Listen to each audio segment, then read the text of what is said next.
Good morning students, how are you? I hope सभी अच्छे होंगे। पहला चैप्टर हम लोगों ने कंप्लीट कर लिया है, ठीक है। आज हम स्टार्ट करेंगे अपना chapter number second, acid basis and salt, ठीक है। एसिड बेसिस एंड साल्ट, इसमें हम जानेंगे कि एसिड क्या होता है, बेसिस क्या होते हैं, डिफरेंट टाइप के रिएक्शंस जिसके साथ एसिड और बेस रिएक्ट करते हैं, ठीक है। तो आइए स्टार्ट करते हैं, ठीक है। सबसे पहले हम जानेंगे कि एसिड क्या होता है, बेस क्या होता है। तो सबसे पहले हम समझते हैं क्या एसिड। एसिड क्या होता है, अगर जनरली बात की जाए, फिजिकल प्रॉपर्टी की बात की जाए, तो क्या होता है कि इसका जो टेस्ट होता है, ठीक है, वो काफी थोड़ा सा सोर टाइप का होता है, ठीक है, सोर इन टेस्ट, ठीक है। सबसे पहली बात इसकी फिजिकल प्रॉपर्टी है, ठीक है। अगर केमिकल प्रॉपर्टी की बात की जाए, अगर कोई आप से पूछे व्हाट इज द एसिड, आप ये बताओगे कि एक ऐसा कंपाउंड, ठीक है, एक ऐसा कंपाउंड जो क्या हो कि किसी एक्वस सोल्यूशन में क्या दे, H प्लस आयन दे, ठीक है। अगर H प्लस आयन दे तो क्या कहलाएगा, वो एसिड कहलाता है, ठीक है। अगर उसको एक्वस सोल्यूशन में डिजोल्व किया गया और वो क्या हो, अपने आयंस में ब्रेक होकर क्या देने लगे, H प्लस आयन देने लगे, हाइड्रोजन आयन देने लगे, तो क्या कहलाता है, एसिड कहलाता है, ठीक है। दूसरा, ये क्या करता है, जो एसिड होता है वो ब्लू लिटमस को रेड लिटमस में चेंज कर देता है, ठीक है। ये क्या करता है, ब्लू लिटमस को रेड लिटमस में चेंज कर देता है। तो ये हो गया हमारा एसिड, ठीक है। H प्लस आयन देता है, सोर इन टेस्ट होता है, ठीक है, और रेड लिटमस को, सॉरी, ब्लू लिटमस को रेड लिटमस में चेंज कर देता है, ठीक है। अब बात करते हैं किसकी, बेस की। बेस का अगर टेस्ट की बात की जाए तो क्या होता है, ये बिटर इन टेस्ट होता है, ठीक है। ये बिटर इन टेस्ट होता है और ये रेड लिटमस को ब्लू लिटमस में चेंज करता है, ठीक है। ये रेड लिटमस को ब्लू लिटमस में चेंज कर देता है। और क्या होता है कि जब हम इसको एक्वस सोल्यूशन में डिजोल्व करते हैं, तो ये OH माइनस देता है, ठीक है। ये कौन सा आयन देता है, OH माइनस आयन देता है, ठीक है। ये पॉजिटिव आयन देता है जो एसिड होता है, और जो बेस होता है वो नेगेटिव आयन देता है, ठीक है। क्लियर है। अगर हम एग्जांपल की बात करें, ठीक है, सबसे पहले एसिड का एग्जांपल देखते हैं, जैसे HCl, हाइड्रोक्लोरिक एसिड, जो कि हमारे पेट में भी पाया जाता है, क्लियर है। उसके बाद H2SO4 sulphuric acid, HNO3 nitric acid. उसके बाद जैसे जो कॉमन यूज किया जाता है, एसिटिक एसिड हो गया, ठीक है, इसको क्या कहते हैं, CH3COOH, ठीक है, जो कि विनेगर में पाया जाता है। अगर हम बेसिस की बात करें तो सोडियम हाइड्रोक्साइड, पोटेशियम हाइड्रोक्साइड या फिर कैल्शियम हाइड्रोक्साइड, ये सब हमारे क्या हो गए, बेसिस हो गए, ठीक है। ये तो हमारे थे एसिड और बेस। बट अब हम कैसे पता करेंगे कि अगर हमारे सामने दो सॉल्यूशन रख दिए जाएं तो हम कैसे पता करेंगे कि ये एसिड है या फिर ये बेस है, ठीक है। इसके लिए हम इंडिकेटर्स का यूज करते हैं, ठीक है। तो जो कुछ इंपॉर्टेंट इंडिकेटर्स हैं वो मैं आपको बताता हूँ। सबसे पहला लिटमस सॉल्यूशन, ठीक है। देखिए, लिटमस सॉल्यूशन क्या होता है कि जब तक उसमें कोई भी एसिड या बेस न मिला, ठीक है, अगर एसिड या बेस न मिला हो तो ये पर्पल कलर का होता है, ठीक है, ये पर्पल कलर का होता है, क्लियर है। बट जब इसमें एसिड या बेस मिलाया जाता है तो इसका कलर क्या हो जाता है, चेंज हो जाता है, ठीक है। अब कैसे पता करेंगे, जो एसिड होता है वो ब्लू लिटमस को रेड लिटमस में चेंज कर देता है, चेंज कर देता है। तो एक जगह आप लोग नोट कर लीजिएगा, ठीक है, जो एसिड होता है, ठीक है, एसिड के लिए लिखिएगा ABR, ठीक है। अभी मैं बताऊंगा कि ये क्या होता है, ठीक है। और जो बेस होता है वो रेड लिटमस को ब्लू लिटमस में चेंज कर देता है। जो बेस होता है, ठीक है, उसके लिए लिखिएगा BRB, ठीक है। ABR और BRB, ये दोनों टर्म आपको याद रखना है, ठीक है। इससे क्या होगा, एसिड ब्लू रेड, ठीक है। एसिड क्या करता है, ब्लू को रेड में चेंज कर देता है, और बेस क्या करता है, बेस जो करता है वो रेड को ब्लू में चेंज कर देता है, ठीक है। ये एक मैंने आप लोगों को ट्रिक बता दिया, इससे आप लोग इसको लर्न कर सकते हो, ठीक है। तो जो लिटमस सॉल्यूशन होता है वो क्या होता है, एक नेचुरल इंडिकेटर होता है, ठीक है। एक नेचुरल इंडिकेटर होता है जो लाइकेन से बनाया जाता है, ठीक है, जो लाइकेन से बनाया जाता है, और नॉर्मल सिचुएशन में क्या आता है, पर्पल होता है, ठीक है। बट इसकी अलग अलग क्वालिटीज आती है, ठीक है। अब बात करते हैं ऑलिफैक्टरी इंडिकेटर्स की। ऑलिफैक्टरी इंडिकेटर्स का मतलब जैसे जो सूंघने से पता चल जाए, ठीक है, जिसमें स्मेल चेंज होने लगे, कुछ ऐसे इंडिकेटर्स होते हैं, ठीक है, जब वो एसिड या बेस के कांटेक्ट में आते हैं, ठीक है, तो क्या होती है कि उनका जो स्मेल होती है उनका स्मेल चेंज हो जाती है, ठीक है। जैसे जो ओनियन हो गया, ठीक है, क्लोव हो गया, ये सब क्या है इनका स्मेल। अब हम आगे देखते हैं।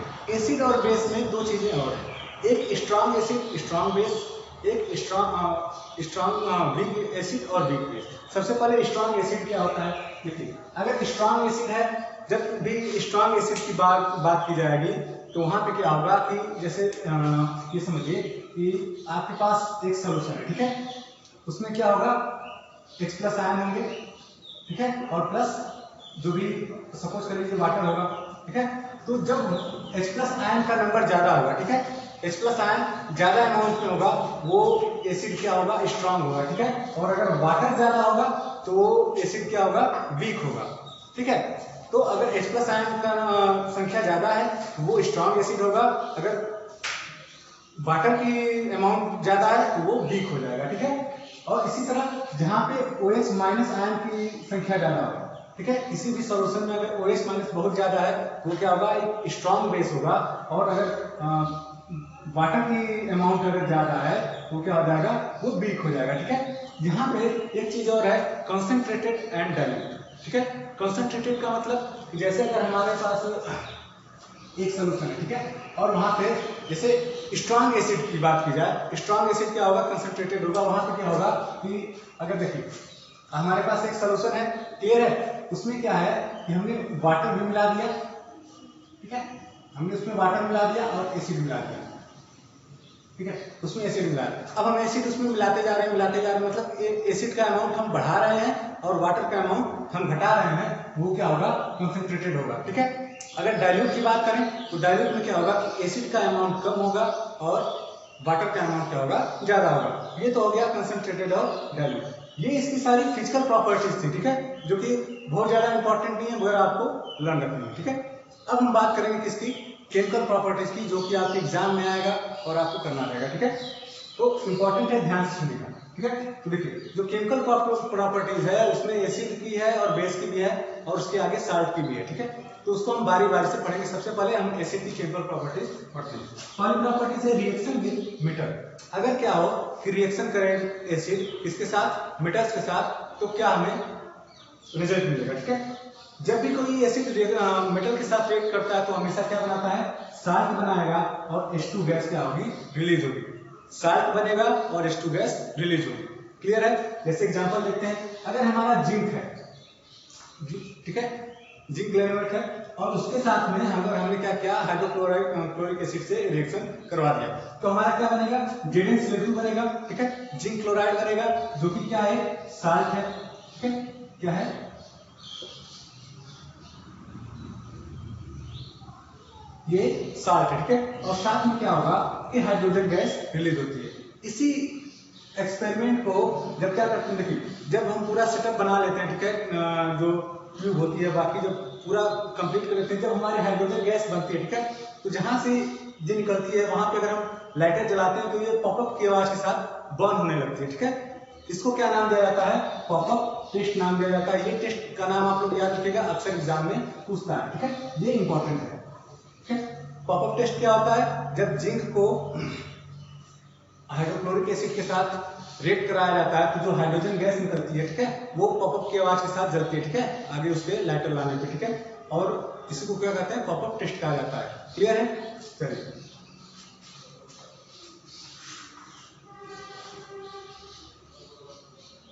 अब बात करते हैं reaction with metal carbonate and hydrogen carbonate, ठीक है। मैं इसको ऊपर लिख दे रहा हूं, आई थिंक तो आपको ऊपर का समझ में आ गया होगा।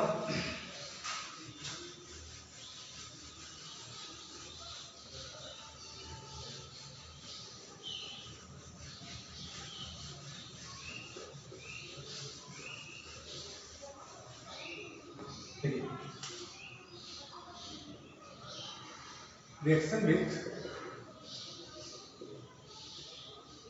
मेटल कार्बोनेट या फिर हाइड्रोजन कार्बोनेट, ठीक है। मेटल कार्बोनेट और हाइड्रोजन कार्बोनेट के साथ जब भी कोई एसिड रिएक्ट करता है तो सबसे पहली बात क्या बनेगा साल्ट बनेगा, ठीक है। साल्ट बनेगा, कार्बन डाइऑक्साइड गैस बनती है, ठीक है, और साथ में क्या बनता है, वाटर बनता है, ठीक है। क्या क्या बनेगा, पहली बात तो साल्ट बनेगा। जब भी कोई भी एसिड मेटल कार्बोनेट या मेटल हाइड्रोजन कार्बोनेट के साथ रिएक्ट करेगा तो क्या बनेगा, साल्ट बनेगा, कार्बन डाइऑक्साइड गैस रिलीज होगी और प्लस में वाटर बनेगा, ठीक है। ये आपकी चीजें याद रखें। जैसे अगर हम एग्जांपल की बात करें, ठीक है, तो अगर HCl है हमारा, ठीक है, और प्लस अगर कोई हम मेटल कार्बोनेट ले रहे हैं जैसे Na2CO3, ठीक है, सोडियम कार्बोनेट, ठीक है। अब हमारा मिलन क्या बनेगा, सबसे पहली बात तो साल्ट बनेगा, तो यहाँ से क्या साल्ट बन सकता है, NaCl साल्ट बनेगा, ठीक है, और साथ में हमारी कार्बन डाइऑक्साइड गैस और प्लस वाटर। अब हम क्या करते हैं, इक्वेशन को बैलेंस करते हैं, ठीक है। तो देखिए यहाँ पे 2 सोडियम है, ठीक है, तो यहाँ पे भी 2 सोडियम होना चाहिए। जब यहाँ पे 2 सोडियम हो गया तो क्लोरीन यहाँ पे 2 हो गया, तो ये भी क्लोरीन यहाँ पे 2 होना चाहिए। 2 हाइड्रोजन है, ठीक है, 2 हाइड्रोजन है, 2 हाइड्रोजन है, 1 कार्बन है, 1 कार्बन है और 3 ऑक्सीजन है। देखिए 1 का ऑक्सीजन यहाँ पे और 2 ऑक्सीजन यहाँ पे, यानी कि हमारी जो इक्वेशन है वो बैलेंस है। तो स्टूडेंट ये था आज का लेक्चर। आई होप सबको समझ में आया होगा। जहाँ पे भी कोई डाउट होगा वो आप हमसे पूछ सकते हैं। Okay students, have a good day. अगले लेक्चर में हम इससे आगे डिस्कस करेंगे।